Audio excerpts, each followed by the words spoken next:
கடலூர் மாவட்டம் சிதம்பரத்தில் பெய்த மழைக்கு கொற்றவன்குடி தெருவில் உள்ள நகராட்சி பள்ளியில் தண்ணீர் சூழ்ந்திருக்கிறது. இதுகுறித்தான மேலும் விவரங்களை கொடுப்பதற்காக செய்தியாளர் துரைராஜ் இணைப்பில் இருக்கிறார். பேசலாம். துரைராஜ், அந்த தண்ணீரை அகற்றுவதற்காக ஏதேனும் நடவடிக்கை எடுக்கப்பட்டிருக்கா? விவரங்கள். சிதம்பரத்தில் நேற்று இரவு முதல் கனமழை பெய்து வருகிறது. சிதம்பரம் மற்றும் புவனகிரி பகுதிகளில் கனமழை பெய்து வருவதால் தாழ்வான பகுதியில் தண்ணீர் தேங்கி நிற்கிறது. குறிப்பாக சிதம்பரம் அருகில் உள்ள கொத்தங்குடி தெருவில் உள்ள நகராட்சி பள்ளியில் தண்ணீர் சூழ்ந்துள்ளது. இன்றைய கடலூர் மாவட்டம் முழுவதுமே பள்ளிகள் விடுமுறை விடப்பட்டுள்ளதால் இந்த பள்ளியில் சூழ்ந்துள்ள தண்ணீரால் குழந்தைகளுக்கு எந்த விதமான பாதிப்பும் ஏற்படவில்லை.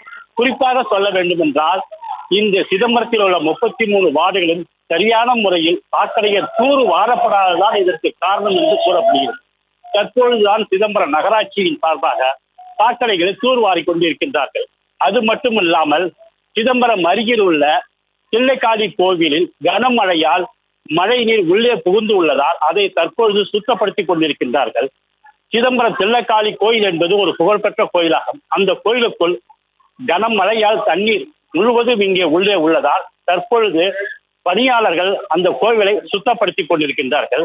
அது மட்டும் இல்லாமல் தில்லைக்காளி கோயில் அருகில் உள்ள ஒரு குட்டையில் அதிக அளவு தாமரை செடிகள் படர்ந்து உள்ளதால் அந்த இடத்திலும் தற்பொழுது சிதம்பரம் நகராட்சியின் சார்பில் சுத்தப்படுத்தப்பட்டு இருக்கின்றது.